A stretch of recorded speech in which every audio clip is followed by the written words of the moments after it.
The last Range Rover Sport was really just a thinly disguised discovery. And as for the sport badge on the bonnet, the less said about that, the better.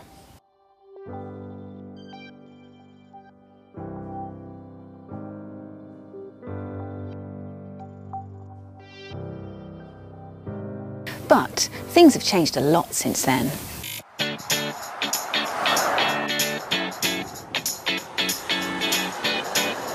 The new Range Rover Sport is based on the same platform as the latest Range Rover. That means it's shed about a fifth of its body weight, which is about the same as a tubby New Forest pony. And that's brought with it improvements in lots of areas. For starters, it has a better turn of speed. 60 miles an hour passes in 6.8 seconds. Emissions are much better too, and so is fuel economy at a claimed combined 37.7 mpg. And the revelation, it doesn't handle like an old brick. In fact, it's surprisingly good to drive. It doesn't have too much body roll thanks to a raft of new high-tech chassis control systems. The 8-speed auto transmission is a delight, and the electronic steering is sharp yet light. On the outside, you'll spot the trademark Range Rover clamshell bonnet.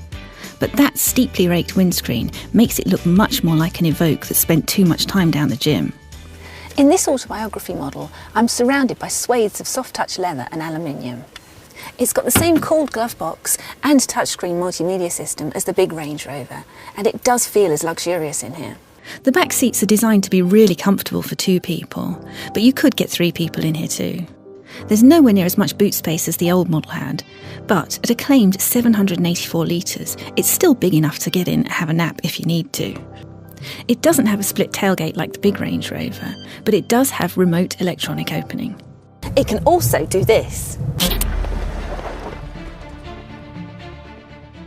Intelligent electronic systems automatically detect if it's starting to lose traction, and they transfer power to the wheel with the most grip. The suspension loosens up and the vehicle will even, sensibly, stop you from flooring the throttle if it knows you're burying the wheels in deep mud. If you want even better manners in the mud, you could pick a dynamic version of the SDV6 or the petrol V8. These cost over £3,000 more, but they do come with a 2-speed transfer box that adds 2 ultra-low crawler gears, as well as adaptive suspension and electronic terrain response. OK, so the Range Rover is still the undisputed king of off-roaders, but this car definitely comes a very close second. If you want one of these cars, buy it new and do consider getting shot of it before the warranty expires at 3 years. And be prepared to get to know your local Land Rover service department well, because you might be seeing a lot of them. Reliability issues aside, the Range Rover Sport has got a lot going for it. It's much more affordable than the big Range Rover, but it's also a Range Rover under the skin. To find out more about the Range Rover Sport and some of its rival, click on the links below.